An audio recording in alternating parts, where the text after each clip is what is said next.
Earlier on.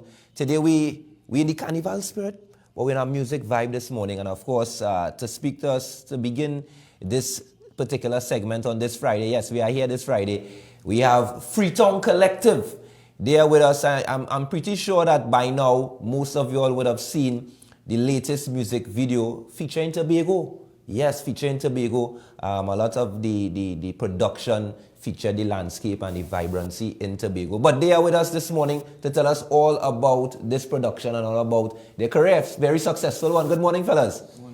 Morning. All right, and just to kick things off, right? So, Freetown Collective name has been calling for some years now, and persons would enjoy the music and stuff. But let me just get the real background story in terms of how Freetown Collective became an actual collective. So we were doing spoken word. This is many years ago, and I think we both had a desire to do music. He was doing music before me, really. Picked up a guitar, and I started writing. I wrote this one song called Love Transition, and when he heard it, he asked if he could put a verse on the song. And to be honest, that was it. He put a verse on the song, and after that, we wrote a few other songs. We got an opportunity to go to London, and at that point, we decided that this was something that we should pursue. And that's 15 years ago now. Lou Lyons, by now, most persons again would know that you're actually from Tobago. Yes, sir. So how that link up really happened? Was it written in your view, or how it really came to pass with you being from Tobago and of course Muhammad residing in Trinidad?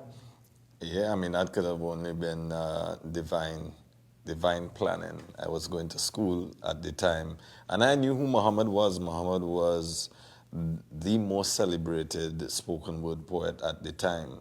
And when we hooked up the first time at an open mic on our Peter Avenue Sky Bar, we knew that we wanted to collaborate, but the opportunity to fully work together only came around when the music came into play.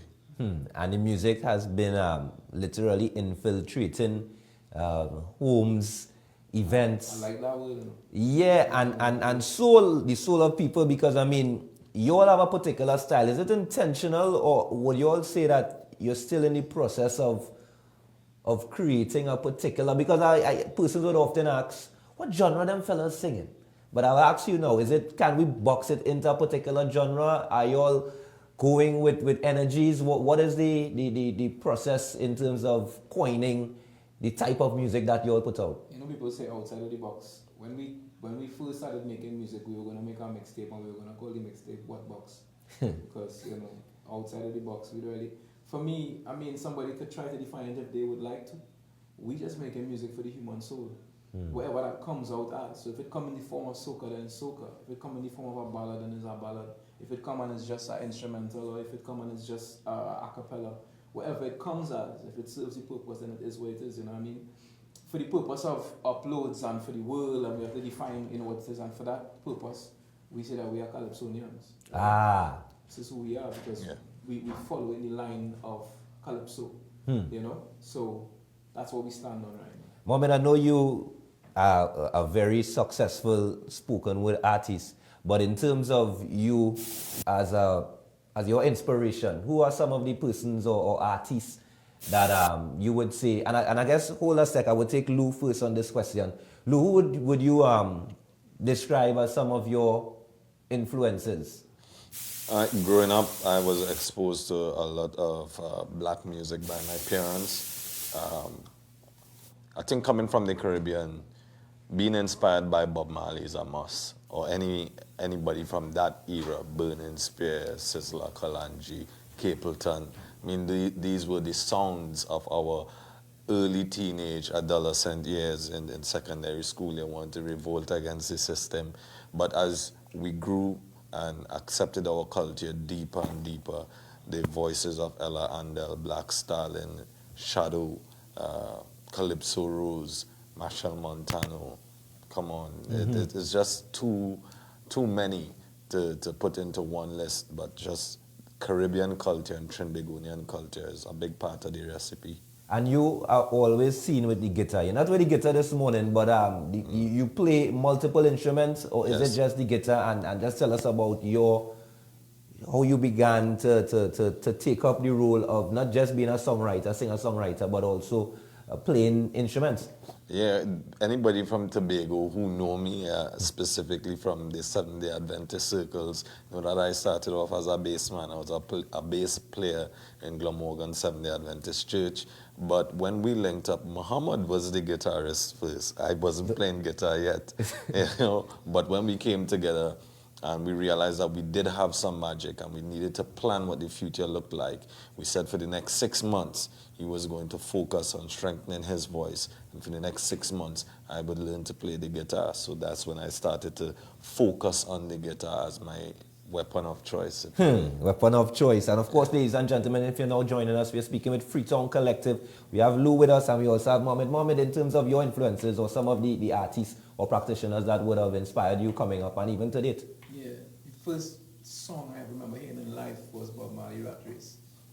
It's the earliest remembrance I have of ever hearing a song and being utterly confused by that song as a youth. And then Tracy Chapman would have been the other early influence. Sade, Sting, Phil Collins, all these types of artists, singer-songwriter, people who focused on meaningful lyrics, soul-stirring lyrics. That's where I come from in terms of my influences, you know, Nas, Barkley, that type of stuff. So for me, whenever I write, lyric is king, you know, lyric is king. Melody and lyric. Melody, lyric, and of course the sweet music. I think you all would do, as you said, it's not placed in a box in terms of the type of music that you're doing, but we can't ignore how successful some of your recent releases are doing. Of course, we know Can You Feel the Love? We know, and the latest, just fast forward into the latest, Take Me Home, which continues to resonate with persons who are actually home, or most of persons who are in the diaspora, who really want to come home. But let's just get into the inspiration behind that particular song. I mean, it speaks for itself based on the title and the lyrics, but you all may have a different or an additional view. And you can take that question. I think we really opened ourselves to be vessels. So we went in studio and didn't really have an intention in terms of what we were going to make on that day. You know, we were collaborating with Kit Israel and Mevon, Explicit Mevon, he was there as well. And we started to play some chords. They happened to be the high mass chords. We didn't start off saying, yeah, we're going to play the high mass chords. Within a few seconds, we realized, oh, this is the chords for high mass. And so we did everything in our power to not make any of the melodies anything close to high mass at all. And yeah, the song ended up for me being a prayer for our nation. Like I say this to Luke all the time now. I feel we are at war. We are at war for our spirits, we are at war for our minds, we are at war for our bodies. The world is assaulting us as Caribbean people, as Trinbagonian people, you know, and as musicians who have some of the greatest influence on people, we have to come out with the weapons, with the things to actually make people move in the direction that we feel that they should move in. Because everything right now is over-sexualized or over-violent. But I know who we are as a people. So we are at war for our souls and our spirits. So, yeah, Lou, of course, as the lyrics is saying that we don't see no creed and race. The music video was released, so the song was released earlier this year, but the music video was released in Republic Day. And let's give our viewers a chance to take in Take Me Home by Freetown Collective, and we'll get back to the interview. Take me to a place where my heart don't feel no pain. Take me home, take me home, take me home. When everybody's shouting up, right there, it's about rhythm deep down inside me. And if you're looking for me, you'll go find me. Right there, right there. I repeat the bim bim bim right there. It's about rhythm deep down inside me. Take me home, take me home, take me home. Wake me up before I fall asleep. Take me to a place where lovers meet. Marry me to the heart of water spray. So if I ever leave, I'm bound to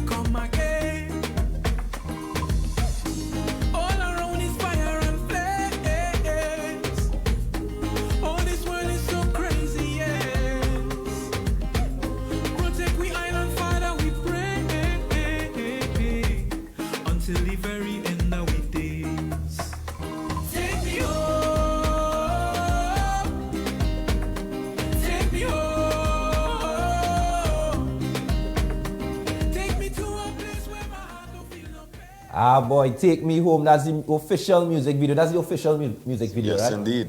The timing was intentional, Lou, in terms of releasing it on Republic Day? Yeah, of course. Same thing with Feel the Love. The song was released during Carnival, and we waited until Republic Day to release that music video. And it seemed to be a time where there is the desire to feel patriotic. Right. So releasing that song on Republic Day was very deliberate. Well, Lou, most of the video, because I saw the end, there was a snippet in Trinidad, if I'm not mistaken. Yes. But most of the video was shot in Tobago. That must have resonated a different type of way for you who are actually from Tobago. And it's somebody saying, take me home. Yes, indeed. Yes, indeed. Yes, indeed. Tobagonians have, and I'm sure everybody have a very close attachment to home, but Tobagonians indeed have a very endearing feeling to home in Trinidad and Tobago, because so much of our professional and adult lives take us to Trinidad.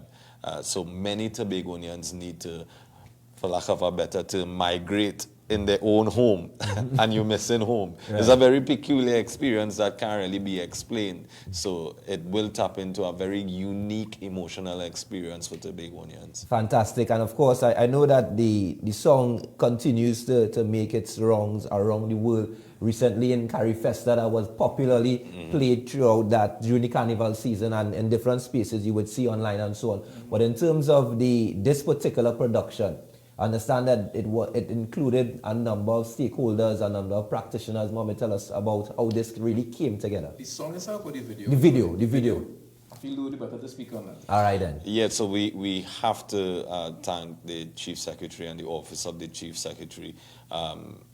This is not public information, but I feel comfortable saying it. When the song was released in February, the Chief Secretary, Fali Augustine, actually reached out to me and said that he felt such a strong resonance to the song and asked if we would consider filming the music video in Tobago. So that was the genesis of the idea. Okay. And we were so busy around that time, I told him it was something that we would definitely be interested in, but give us a little time. And as the months rolled by and more time made itself available, we decided that this was an offer that we needed to take seriously, because Muhammad and myself and the rest of the Freetown team, we are very invested in storytelling, and storytelling that brings unity. So working with TPAC, the Tobago Performing Arts, I have to shout out Jared Primer for playing a very pivotal role in getting some of the stakeholders from his side involved. Excellent job by Laurie Antoinette, our producer, was able to organize shoots on both islands to really tell the story that we are a twin island state, which is a love story between two islands. And I have to give credit to Councillor Tasha Boris for really in one of our meetings, really passionately advocating for Tobago and Trinidad, saying that we don't want to be separate. You know, sometimes it feels like a estranged relationship, but we want to be together. We want to keep falling in love. Yeah, and I mean, well, this is the result of that unity that we would speak about, and you're actually seeing it, and this is immortalized. And yes. I'll say this there, right? So I think Lou and I, in our personalities, really do represent Trinidad and Tobago. Right. I know, man, my energy is like this. I always buzzing, I always, and over the years, Lou has been the one to be like, take it easy. Yeah. The one who will be like, think twice about it. It's a whole different type of energy that I feel Trinidadians could really benefit from when it comes to, because to be so unique in sense of having this island that moving at this particular pace, and another place where moving at another pace, thinking at another pace, in another zone, in a whole other, like I feel like the resources of those two things coming together and observing the world is unstoppable. But for some reason, over the years, we haven't valued it in the way that we should. You know what I mean? Thinking about, well, naturally, this song is a song for you to enjoy, but just based on the message and what you're saying here today, naturally, persons should also be able to consume what Freetown Collective is producing and, I guess, include it in their way of life. before we close this morning, in terms of what is next for Freetown Collective, you all are traveling. I understand that you all had a concert abroad at one point some months ago. We did a short tour in Canada about a month ago. Yes. Yeah, a short tour in Canada. But we have a special gift for Tobago. Today we will be dropping a special gift. Tune in to Tambourine today, Tambourine Radio today, and Pulse Radio tomorrow.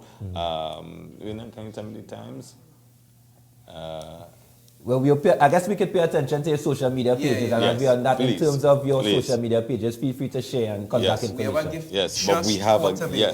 we have an exclusive gift for Tobago. We actually put in our music where we mouth is. Yeah. All right. Well, and of course, Pulse 89.5 is our sister Yes. station, so of course we're looking forward to that. And thank you for choosing our station to make this release amongst the other stations as well. In closing remarks before we close. I feel like I am learning a lot about Tobago and Tobagonians after all this time of being a Trinbagonian. And I would urge my fellow Trinidadians, people who are born on the other island, to really take the time to understand who the Twin Island is. You know, who are the people that grow here, what the culture is. Muhammad there from Freetown Collective, and Luke, your final words for this morning. I feel very privileged to be a part of both islands, Trinidad and Tobago, and a part of Freetown. You know, unity is the goal, but this is something that you have to wake up every day and choose. And we'll leave that right there. Ladies and gentlemen, Freetown Collective, of course, Lou and Mohammed representing Freetown Collective. You can check out the video. The official video is available on YouTube. Thank you, fellas, for being with us this morning. You for having Thank you, us. ladies and gentlemen, for staying with us.